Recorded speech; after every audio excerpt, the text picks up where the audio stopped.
buenas noches. Grato contar con su audiencia a esta hora. Todos los martes de 9 a 9:30 en Teleamiga, Televisión de Valores, El Gran Debate con Adolfo Beck. Y de lunes a viernes en Colmundo Radio, 1040 AM en Bogotá. Tema del programa, presente y futuro del campo en Colombia. ¿Qué está pasando? Un descuido histórico que aflora gracias a la protesta social que hoy tenemos en nuestro país. Invitados en el Gran Debate con Adolfo Beck. Quiero saludar a la doctora María Fernanda Cabal de Fedegan. Bienvenida. Fundagán, Fedegan es otra cosa, pero tiene relación. Sí. Bienvenida. Muchas gracias. ¿Qué es Fundagán?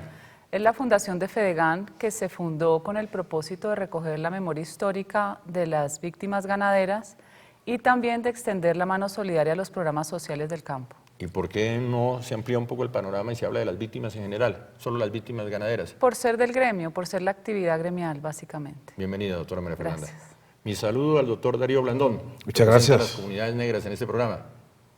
¿De qué sector? Comunidades negras del Bajo Atrato en el departamento del Chocó, exclusivamente lo que es Curvarado y el Jiguamiondó. Grato verlo. Gracias, muy amable. Cierra la lista de invitados, el académico, el analista, doctor Aurelio Suárez. Qué grato verlo.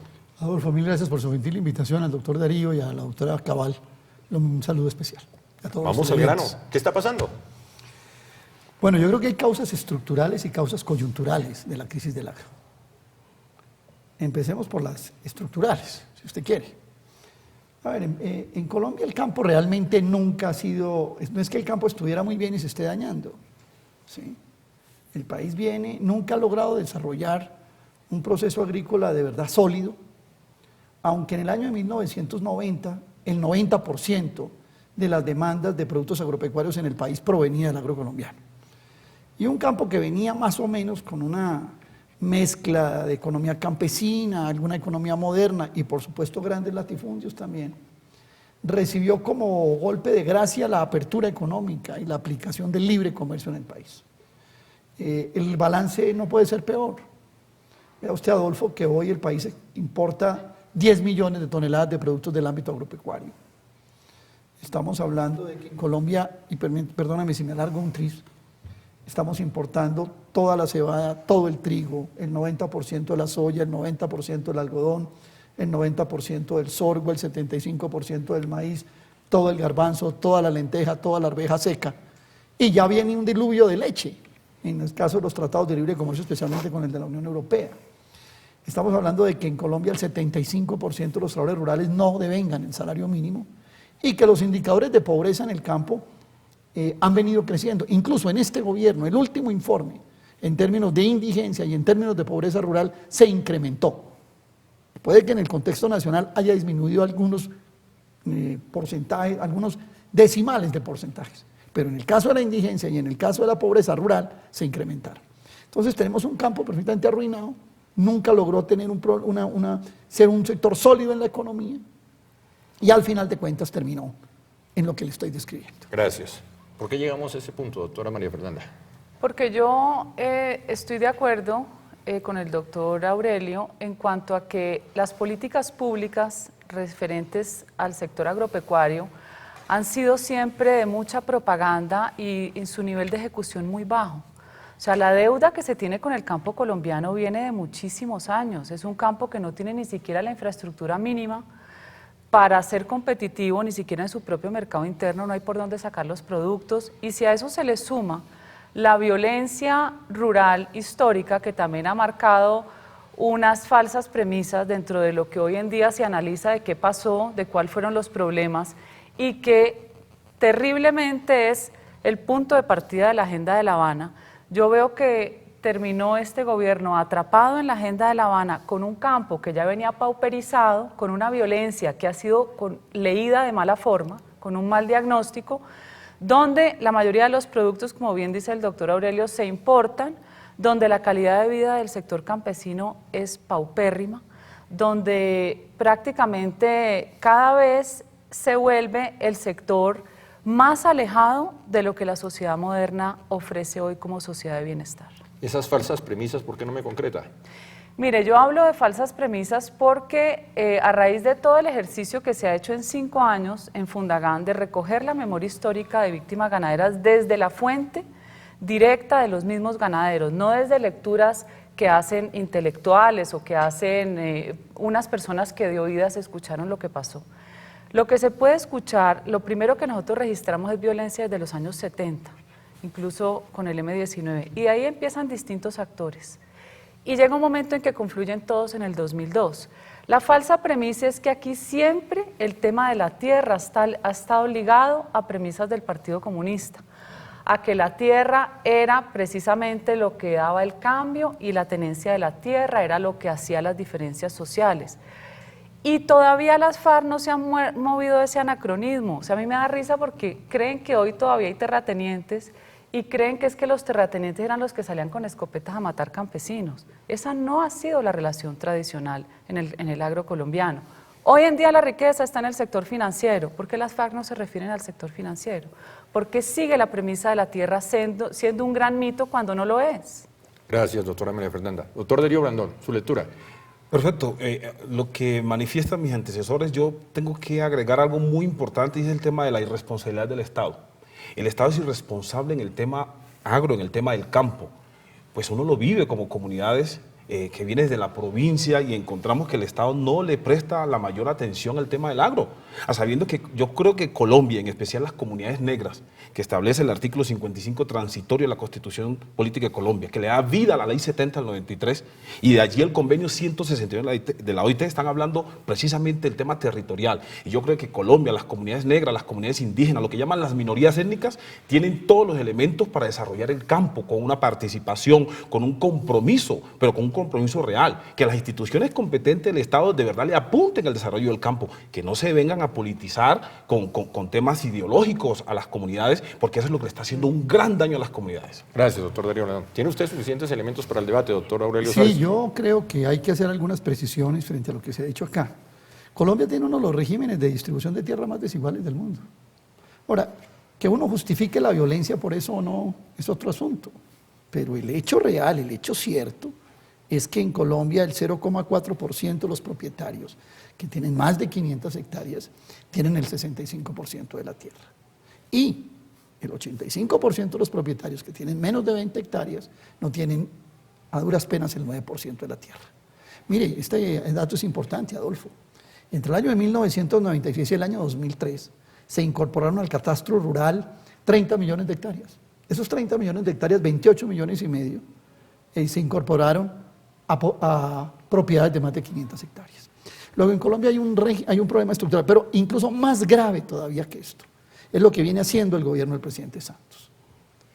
Todo el debate con respecto a la altillanura, que son tierras baldías, que están reglamentadas por leyes desde el año 61 en el gobierno de Alberto Lleras Camargo, después en la ley 160 del 94, fallos y sentencias de la Corte Constitucional muestran que esos baldíos, que son bienes fiscales, pueden entregársele a particulares en el marco del Estado Social de Derecho.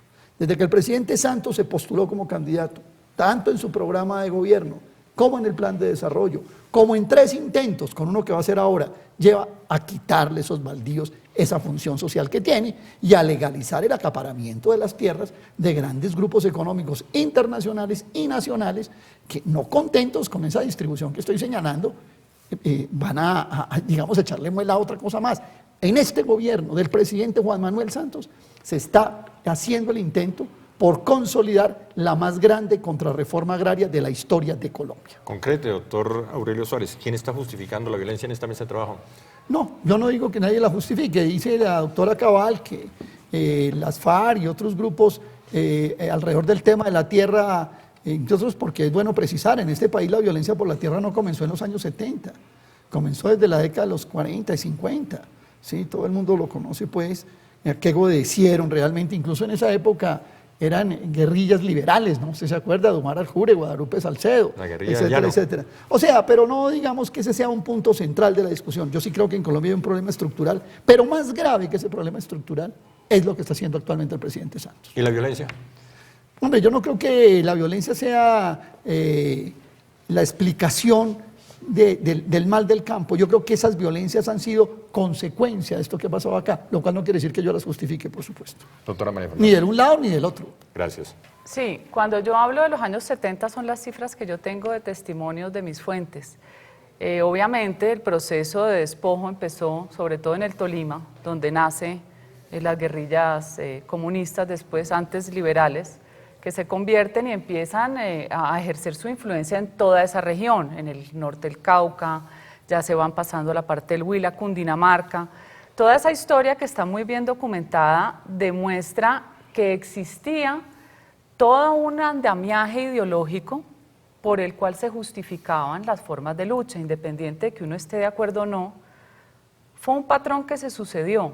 Ahora, el tema de la tierra, yo sí creo que ha sido un tema satanizado y nosotros nos hemos olvidado finalmente que venimos de la corona española. Gústenos o no, habían unas castas, unas tradiciones, incluso había un tema racial complejo.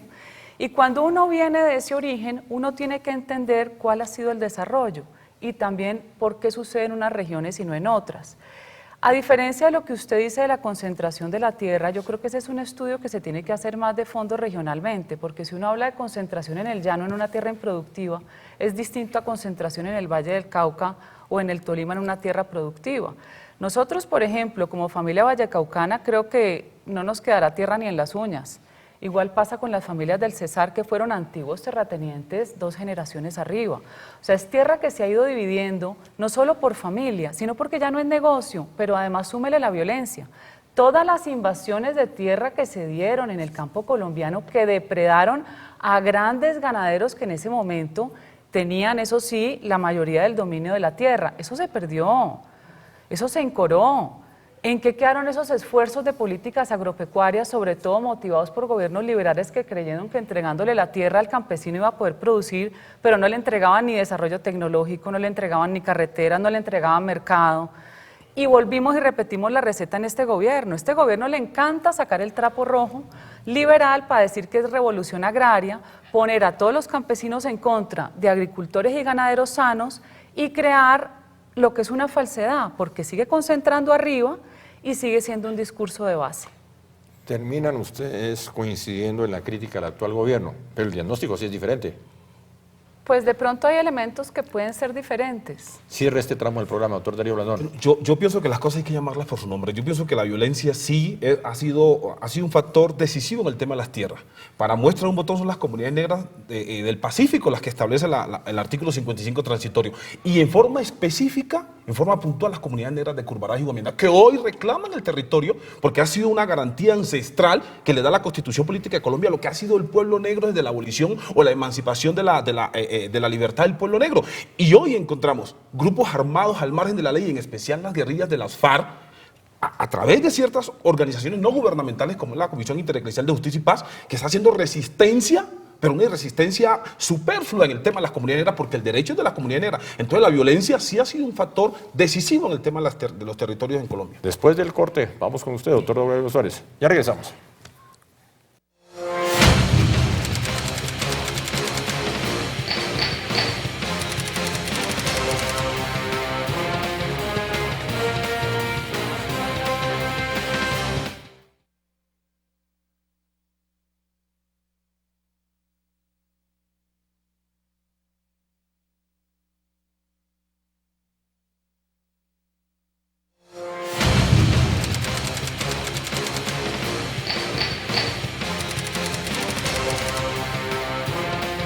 Continuamos. Tema del programa, presente y futuro del campo. Tiene la palabra, doctor Aurelio Suárez. Bueno, yo creo que independiente de las lecturas que hagamos aquí en el programa y los enfoques, aquí hay unos datos que son concretos, que es la alta concentración de la propiedad rural en Colombia. Eso es un hecho innegable, es decir, eso está documentado por organismos internacionales, por la FAO, por la ONU, y yo creo que esa no es una buena señal para una sociedad. Todos los estudios económicos que se han hecho muestran que en la medida en que los activos de la sociedad se repartan de manera democrática, a esa sociedad le va mejor. Ese es un hecho innegable, yo creo que Colombia tiene un vacío allí. Pero dejando ese tema un poco aparte, quisiera señalar también algunas cosas. La gente piensa que la apertura y el neoliberalismo y el libre comercio, como lo quieran llamar, consistió simplemente en abrir las fronteras y en bajar los aranceles. No, no solamente eso, Adolfo. El país desmontó algunos esbozos mínimos de política agropecuaria que había.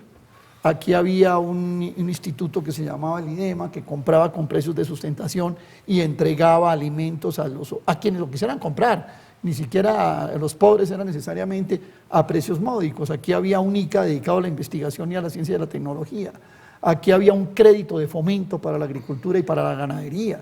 Aquí había una institucionalidad, digamos, con todos los defectos que usted quisiera. Y eso se desbarató totalmente. Aquí el neoliberalismo no solamente consistió en permitir que productos subsidiados vinieran a competir con los agricultores colombianos y campesinos, indígenas y negritudes a precios por debajo del costo de producción, sino que además se desmontó toda una institucionalidad. Entonces lo que usted hoy ve es programas parciales. Imagínese usted que se desbarató hasta la Federación Nacional de Cafeteros, que era la más grande, digamos, institucionalidad en el sector agropecuario, porque era parte gremio, parte institución y parte ministerio del café, llamémoslo así. Y eso se desbarató. Aquí ha habido un complot contra el sector rural colombiano, que por supuesto afecta mucho más a los que son más débiles y más vulnerables y genera todo tipo de conflictos y de miserias y de problemas. Y lo que está haciendo este gobierno no es restaurar eso. Lo que está haciendo ese gobierno es ahondar en este desmantelamiento y en esta... Es que ¿cómo es posible, y perdóname si me extiendo un minuto más, que haya unos paperos que tengan que reclamar 40.000 millones de pesos, se los ofrezcan y van 3 meses y no les han dado un solo peso? ¿Y los cafeteros? Lo de los cafeteros es un escándalo, ¿no? Entonces aquí todo el mundo brinca porque los cafeteros recibieron 900.000 millones de pesos en subsidios. Son 550.000 caficultores, o sea que no le toca ni a millón a cada uno, ¿cierto? Empecemos por ahí. Toca millón y pico, menos de 2 millones, perdón. Y que eso no alcanza a compensar lo que sean 3 cargas de café. Y no les han entregado la plata, eso es cierto. Yo he recorrido todo el país llamando gente, preguntando, ¿cuántos caficultores hay en Nariño? Que hay 50.000. ¿A cuánto les han dado el subsidio? Al 25%. ¿Cuántos caficultores hay en el Cauca? 90.000. ¿A cuánto les han dado el subsidio? Al 40%. ¿Cuántos caficultores hay en Antioquia? No, que hay 90.000 y le han dado el subsidio a 40.000. Pero peor, Risaralda, pues que está aquí a la vuelta de la mano con esta institucional, no, de 20.000 han recibido el subsidio de 12.000. El gobierno incluso en ese sentido ha incumplido. Es más, aquí no debería haber habido paro cafetero. Aquí no debería haber paro papero, aquí debería haber un ministerio que se anticipara a una situación en la cual los caficultores les cuesta producir una carga de café 700.000 pesos y la están vendiendo a 500.000. El gobierno tendría que haber intervenido antes del paro. ¿El problema es el modelo, doctora María Fernanda? Yo creo que se han cometido errores en ambas direcciones precisamente porque es una crítica que yo hago a los analistas y a los que diseñan políticas públicas, que es un país excesivamente ideologizado. O sea, todo lo convierten de derecha o de izquierda. Cuando usted habla de las políticas neoliberales, estoy de acuerdo en que aquí, desde la apertura económica del presidente Gaviria, nos pusieron a competir con economías que llevan años especializándose en realmente ser competitivas. Perdóname, y que compiten ilegalmente, ilegítimamente porque hacen dumping, venden por debajo los precios de producción porque vienen subsidiados. Además de todo. Como va a pasar con la leche europea, ¿no? O que nos meten el suero, el lactosuero, como si fuera leche, para Correcto. competir con la leche, que es lo que le pasa a México con Estados Unidos. Entonces, pero también estoy en desacuerdo con las políticas que ustedes les dicen progresistas, yo las llamo pobrecistas. Yo no estoy de acuerdo en quitarle a los que producen para repartir y dárselo un poco a gente improductiva. Nosotros no podemos igualarnos cuando siempre la diferencia la hace el individuo. Hay gente que es más inteligente, más bonita, más capaz. Démosle a esos sectores productivos capacidad de producir más, de generar más riqueza, de por lo menos ese entorno vincularlo también como un valor agregado a esa generación de riqueza. Yo no he dicho que haya que quitarle a nadie, no creo que se esté refiriendo a mí porque no ha pronunciado eso, pero si usted mira el artículo 64 de la Constitución, el artículo 64 de la Constitución en cuanto a la entrega o al acceso a bienes públicos rurales, en el caso del crédito, en el caso de la asistencia técnica, en el caso de la tierra, tiene una preferencia por los trabajadores rurales, es decir, no somos nosotros, es la Constitución Nacional la que lo dice, la que se hizo en el año 91. Doctora María Fernanda. Sí, pero lo que le entendí cuando usted dijo es que hay que, si se redistribuye, si se distribuyen esos bienes, hay más equidad.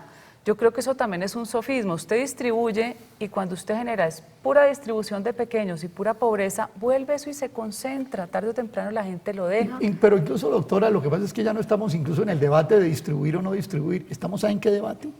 en el debate de que no les quiten a los campesinos los baldíos. En ese debate es en el que estamos. No, claro, pero por usted supuesto. está totalmente desactualizado, doctor Aurelio. Pero mire, por supuesto, no, yo no quiero calificar si usted está actualizado o yo desactualizado. Bueno, pero yo sí le cuando quiero usted es decir, una compañía norteamericana como Cargill, que es la más poderosa del agronegocio mundial, se apropia de 40.000 hectáreas de territorios baldíos en Colombia, dígame si esos baldíos no eran para preferir. Entonces, ¿por qué la política pública agropecuaria no se corrigió con el tema de los baldíos desde hace 30 años? Porque le aseguro que media Colombia está encima de baldíos y no solo Cargill, y no quiere decir que esté yo de acuerdo en esa concentración.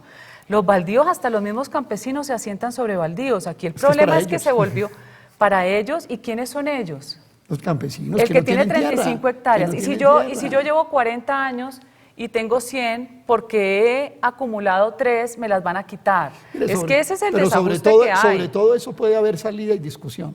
Pero que las tierras baldíos, por la constitución de este país, no por Aurelio Suárez, ni porque lo diga nadie, esos baldíos. El Mire las modus sentencias de Barrera operandi Carbonell. de la tierra mire es doctora, diferente. mire las sentencias de Barrera Carbonell sobre eso hay sentencias. Las que usted quiera, dice, los baldíos son bienes fiscales. Haciendo jurisprudencia sobre lo que no es una realidad, porque la realidad del campo es que la gente trabaja, produce y quiere ser dueña. Los baldíos son bienes fiscales que tienen que cumplir una función en el Estado Social de Derecho. Y eso lo dice la Constitución. Bueno, si quiere cambiamos la Constitución. Vamos a la realidad, pero aterricemos en la pero realidad. es que la realidad no puede estar por encima de la Constitución. Yo creo que sí, la Constitución por costumbre tiene que cambiar. Entonces cambien la Constitución, pero mientras esté esta, eso es ilegal.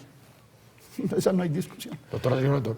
Gracias. A mí me parece que el tema es muy complejo en el sentido que el Estado colombiano y el gobierno nacional tienen que asumir más responsabilidad y menos corrupción y menos politiquería en las instituciones competentes para el desarrollo del agro. Por ejemplo, el Ministerio de Agricultura, el INCODER, todas esas instituciones tienen que ser más serias para entregarle digamos, el derecho a quien le corresponde. En este tema yo siempre hablo del tema de las comunidades negras y siempre lo veo como un referente porque es la realidad lo que lo plantea la doctora María Fernanda. Ustedes tienen 42.000 hectáreas y no los dejan producir. No, y yo le digo una cosa, doctora María Fernanda, doctor Aurelio. Nosotros tenemos entre Curbaradós y Gomiandó aproximadamente 100.000 hectáreas entre los dos consejos comunitarios, ¿sí? Títulos colectivos. Y este es el momento que ni la Defensoría del Pueblo, ni el INCODER, ni el Ministerio de Agricultura, ni el Ministerio del Interior dejan que la gente se desarrolle, que la gente tenga productividad. ¿Por qué? Porque han dejado de ideologizar. Exacto, tienen toda esa problemática, que ha habido una cooptación al interior de esas instituciones que no dejan el desarrollo de las comunidades negras. Ahora, el artículo 55 de la Constitución Política de Colombia no solamente habla de tierra, habla del restablecimiento de la cultura y el desarrollo social y económico de las comunidades negras. Mire, es tanta la incursión de ciertos sectores ideológicos de izquierda en el Ministerio del Interior y en el INCODER que ni siquiera nos dejan hacer una asamblea para nosotros tener la autodeterminación de su territorio. Simple derecho a elección de un representante legal y una junta directiva que es la que va a administrar el territorio. Entonces, la realidad es que hay una problemática interna y el gobierno nacional tiene que asumir responsabilidad en los derechos de las comunidades. Doctor Aurelio Suárez. Mire, Adolfo, yo pues no conozco con detalle el caso de Gomiandó y Curbaradó que señala el doctor Darío, pero quiero insistir en un punto que a mí me parece fundamental. Yo creo que en Colombia tiene que haber espacio en el campo para empresarios, para pequeños y medianos empresarios, para grandes empresas y para economía campesina. Yo creo eso. Es más, si quieren traer unos extranjeros, tráiganlos con unas limitaciones como existe en todo el país. Pero usted no puede aceptarle, yo no le puedo aceptar al gobierno ni a nadie la tesis de que como el campesino no tiene plata no se le puede dar tierra, que es lo que están diciendo. Yo le he escuchado, le he leído eso en los grandes editoriales, dicen, no, es que no se les puede dar tierra porque como no tienen plata para desarrollar la tierra, entonces no les demos la tierra. Eso no puede ser, o sea, ¿qué sociedad funciona sobre la base de esa? Hoy en un periódico de circulación nacional, James Robinson, que es un gringo de Harvard, tratadista de problemas colombianos estructurales, reitera lo mismo que estoy diciendo yo acá. Sí, yo creo que usted tiene que aprender a que los distintos modos de producción convivan. Bueno, y si se quieren articular también, que eso no está prohibido, pero vamos a definir claramente cómo es de verdad una agricultura y un campo democrático. Ojo, pero lo que la Constitución, las leyes, las sentencias de la Corte Constitucional dicen hoy, a 20 de julio del año 22 de julio del año 2013, dicen que los bienes baldíos son bienes fiscales que tienen una función social en el Estado Social de Derecho para acceso a la tierra de trabajadores rurales. Si eso lo quieren cambiar, cámbienlo y se discute. ¿Y cómo se cambia? Pero hoy tiene ese fin. ¿Usted está con la idea de cambiar el modelo, doctora María Fernanda? Es que usted mismo lo está diciendo, doctor Aurelio. Si vamos a diseñar una política pública agropecuaria real, va a tocar cambiar el modelo. Yo no le discuto a usted en que lo que se ha hecho es ilegal. Ah, ok. Claro Esa que es lo mi es. discusión, eso no es Lo más. que le discuto es que cuando usted va en el plano real, quite a Cargill, quite a los que compraron y póngase a ver cómo ha sido el desarrollo agropecuario. La gente coloniza, porque es un hecho natural. Yo no le puedo aceptar al doctor Néstor Humberto Martínez Neira, que es un reconocido asesor del Grupo Aval, pero que además también resultó ser disque asesor del gobierno en el proyecto que se está presentando en el Congreso, según lo dijo un programa de televisión el domingo, un noticiero Noticias 1. Yo no le puedo aceptar al doctor Martínez Neira, un abogado de ese tamaño, que esos predios fueron adquiridos de esa manera, simple y llanamente porque resulta que en el certificado de tradición o de libertad del predio no estaba anotada la restricción a la que me estoy refiriendo. Eso no lo puede aceptar el país. Pero ¿cómo aceptamos eso? Bueno, entonces como modelo, Con ese argumento tendría, es decir, es el mismo argumento contra el doctor Darío, ¿sí o no? Tenemos un minuto de cierre ya. Frase final, doctora María Fernanda. Sí, yo lo que creo es que todo lo que está sucediendo es importante para revisar el modelo. Creo más que nadie en la convivencia.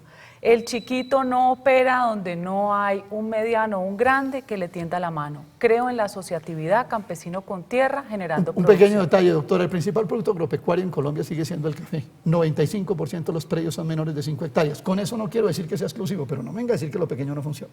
¿En el café?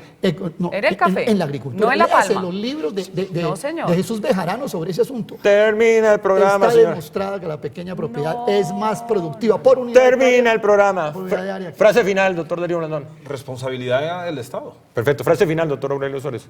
Frase final es esto. Yo creo que en Colombia tendremos paz y tendremos equidad si hay además democracia. Gracias, doctora María Fernanda Cabal, por acompañarme. Gracias por la invitación. Gracias, doctor Darío Blandón. Gracias. Qué grato, doctor Aurelio Suárez. Muy Gracias amable. a usted, Adolfo. También para mí fue muy grato estar acá. Para todos, feliz noche.